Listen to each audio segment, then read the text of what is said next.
Hi friends, welcome to ராணி அக்கா kitchen. இன்றைக்கி நம்ம கிச்சனில் பார்த்தீங்கன்னா சூப்பரான மட்டன் சுக்கா எப்படி செய்கிறதுங்கிறத பற்றி தான் இந்த வீடியோவில் பார்த்துருக்கோம். நம்ம கடையெல்லாம் போய் சாப்பிட்றத விட செம்ம டேஸ்ட்டாக இருக்கும். வீட்டிலையே செஞ்சு கொடுங்க, குழந்தைங்களுக்கும் ஹெல்த்து. வீட்டில் செஞ்சு கொடுத்தீங்கன்னா வாங்க இந்த மட்டன் சுக்கா எப்படி செய்கிறது அப்படிங்கிறத நம்ம வீடியோக்குள்ளே போய் பார்க்கலாம். நான் 1/2 கிலோ கறியில் கறியை தனியாக பிரித்து எடுத்து வச்சுக்கிட்டு, இந்த பக்கம் எலும்பு பார்த்திங்கன்னா ஒரு 1/4 கிலோ, ரெண்டையும் சேர்த்து ஒன்றாவே குக்கரில் வேக வச்சுக்கிட்டேன். வேக வைக்கும் போது மஞ்சத்தூள் கொஞ்சோண்டு ஒரு 3-4 வெள்ளை பூண்டை தட்டி போட்டு தண்ணி போட்டு நல்லா வேக விட்டுருந்தேன். ஒரு 15 சிலிமுக்கு மேலே விட்டுருந்தேன். கறி பாருங்கள் எவ்வளோ சாஃப்டாக வெந்திருக்குன்னு. வாங்க நம்ம இப்போ இந்த கறியை சுக்கா பண்ணிடலாம். இந்த எலும்பை எலும்பு குழம்பா வைக்கலான்னு இன்றைக்கி ஐடியா பண்ணியிருக்கேன். வாங்க நம்ம ஃபஸ்ட்டு சுக்கா ரெடி பண்ணிடலாம். இப்போ நம்ம சமையலுக்கு தேவையான பொருள் எல்லாமே எடுத்து வச்சுட்டேன். இதில் பார்த்திங்கன்னா ஒரு 2 கைப்பிடி அளவு தேங்காயும் கொஞ்சோண்டு சோம்பும் போட்டு அரைச்சி எடுத்து வச்சுருக்கேன். இஞ்சி பூண்டு பேஸ்ட்டு ரெடி பண்ணி வச்சுட்டேன். இது பெரிய வெங்காயத்தை நான் அரைச்சி வச்சுருக்கேன். ஏன்னா நம்ம சுக்கா செய்கிறதுக்கு அரைச்சி சேர்த்திங்கன்னா நல்லாயிருக்கும். குழந்தைங்க சாப்பிடும்போது வாயில் அந்த இது கடிப்படாமல் இருக்கும். தக்காளியவும் அரைச்சி வச்சுருக்கேன். இது நம்ம குழம்பு தாளிக்கிறதுக்கு, எலும்பு குழம்புக்கு அரைச்சி சேர்க்கக்கூடாது. அதனால் இதை கட் பண்ணி வச்சுருக்கேன். இங்கே கறி நம்ம சுக்கா செய்கிறதுக்கு கறியை தனியாக எடுத்து வச்சுருக்கேன். வாங்க ஃபஸ்ட்டு சுக்கா ரெடி பண்ணிவிட்டு அதுக்கப்புறம் நம்ம எலும்பு குழம்பு ரெடி பண்ணிடலாம். சுக்கா ரெடி பண்ணுறதுக்கு ஒரு கடாய் ஒன்று அடுப்பில் வச்சு எண்ணெய் போட்டுக்கிட்டேன். எண்ணெய் பார்த்தீங்கன்னா ஒரு குழிக்கரண்டி அளவுக்கு எண்ணெய் போட்டிருக்கேன். எண்ணெய் நல்லா காஞ்சிருச்சு, புகையை வந்துருச்சு பாருங்கள். இப்போ கொஞ்சமாக ஒரு 1/4 ஸ்பூன் இருக்கும் சோம்பும், 2 பட்டை, கொஞ்சோண்டு இலை போட்டிருக்கேன். ஒரே ஒரு கிராம்பு சேர்த்துருக்கேன். அது எல்லாம் சேர்ந்து நல்லா வெடிக்குது. நல்லா வெடிச்சதுக்கப்புறம் பார்த்தீங்கன்னா நம்ம அரைச்சி வச்சுருந்தோம்ல வெங்காயம், பெரிய வெங்காயம், அதை அதுக்குள்ளே சேர்த்துக்கலாம்.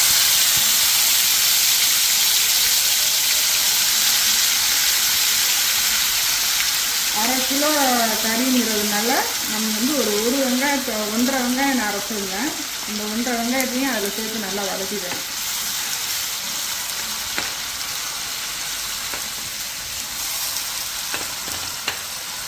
வெங்காயம் நல்லா வதங்கிக்கிட்டு இருக்கும்போது கொஞ்சமாக தக்காளி சேர்த்துக்கணும். தக்காளி ரொம்ப சேர்க்க வேண்டாம். ஒரு தக்காளி கிட்ட சேர்த்திங்கன்னா போதும், ரொம்ப வேண்டாம். இப்போ தக்காளியவும் வெங்காயத்தையும் சேர்த்து நல்லா வதக்கிக்கணும். நல்லா பார்த்தீங்கன்னா அதில் இந்த பச்சை ஸ்மெல் போகிற அளவுக்கு நல்லா வதக்கிக்கணும்.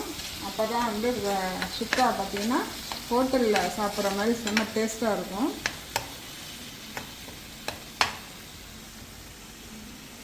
நம்ம போட்ட வெங்காயமும் தக்காளியும் பாருங்கள் சூப்பராக வதங்கிருச்சு.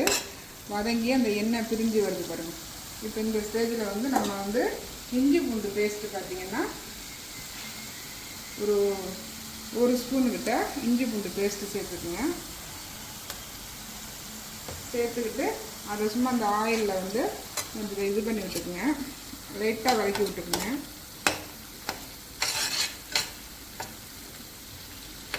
இஞ்சி பூண்டு பேஸ்ட்டு போட்ட உடனே நான்வெஜ்ஜோடைய ஸ்மெல்லு செம்மையாக வருது. ஒன்றும் வரல, எனக்கு மூக்கடைச்சிருக்கு, அதனால் வரல. இப்போ நம்ம இந்த காரத்துக்கு மிளகாத்தூள் பார்த்திங்கன்னா 1 ஸ்பூன் போட்டுக்கிறேன்.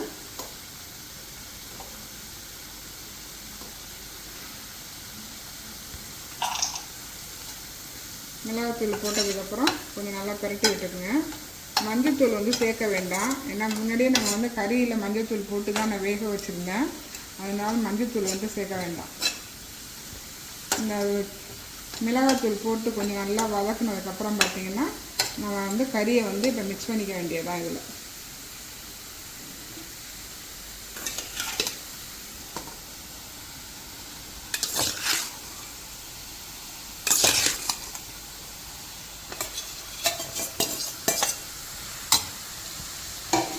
லைட்டாக கொஞ்சமாக தண்ணி போட்டு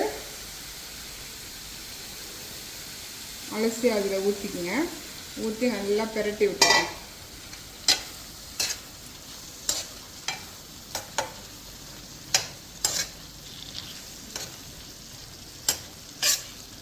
இந்த கறி போட்டு பெரட்டி விடும்போது இதுக்கு தேவையான அளவு நம்ம உப்பு அதில் சேர்த்துக்கணும்.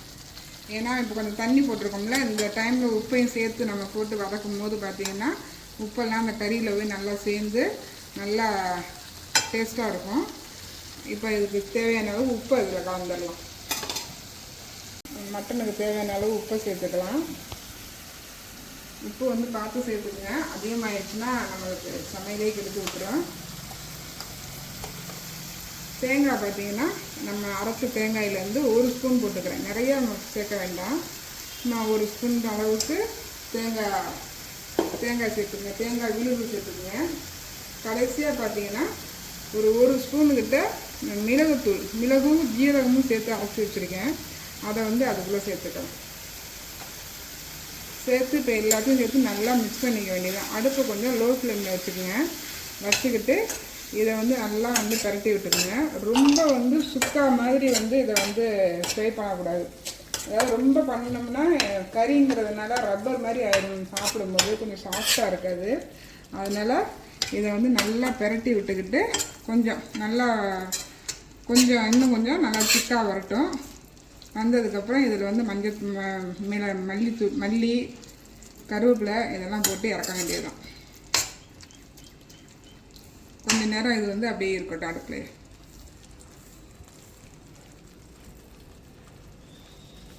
நம்ம சுக்கா பாருங்கள் சூப்பராக ரெடி ஆயிடுச்சு. கடைசியாக பார்த்தீங்கன்னா கருவேப்பிலையும் என்னதான் நம்ம போட்டாலும் லாஸ்ட்டில் கருவேப்பிலையும் கொத்தமல்லியும் போட்டால் தான் அதுக்கு வந்து வாசனையை. அதை வந்து லாஸ்ட்டாக போட்டுக்கலாம். போட்டு ஒரு பரட்டி விட்டுக்கலாம். சூப்பரான சுக்கா ரெடி ஆயிடுச்சு, மட்டன் சுக்கா. எல்லா பொருளும் முன்னாடியே ரெடி பண்ணி வச்சுக்கிட்டோம்னா பாருங்கள் எவ்வளோ ஈஸியாக இருக்குன்னு மட்டன் சுக்கா ரெடி பண்ணுறதுக்கு. இது மாதிரி நீங்கள் வீட்டிலையே குழந்தைங்களுக்கு ரெடி பண்ணி கொடுத்தீங்கன்னா பசங்க வந்து ஹோட்டல் பக்கமே போக மாட்டாங்க, வீட்டிலையே விரும்பி சாப்பிடுவாங்க. இன்னைக்கு தம்பி ஊர்லேருந்து வந்திருக்காரு, அதனால தான் இன்றைக்கி அவங்க அப்பா மட்டன் எடுத்து சுக்கா அவருக்காக ரெடி பண்ணியிருக்கேன். அவ்வளோதான், இது அப்படியே ஒரு பாத்திரத்துக்கு நம்ம மாற்றிக்க வேண்டியதுதான். சுக்கா வந்து செம்மையாக ரெடி ஆகிடுச்சு. உங்களுக்கு இந்த வீடியோ ஃபுல்லாக பிடிச்சிருந்துச்சுன்னா லைக் பண்ணுங்கள், ஷேர் பண்ணுங்கள், சப்ஸ்கிரைப் பண்ணிக்கோங்க. பக்கத்தில் உள்ள பெல் ஐக்கானையும் டச் பண்ணிக்கோங்க. தேங்க்யூ.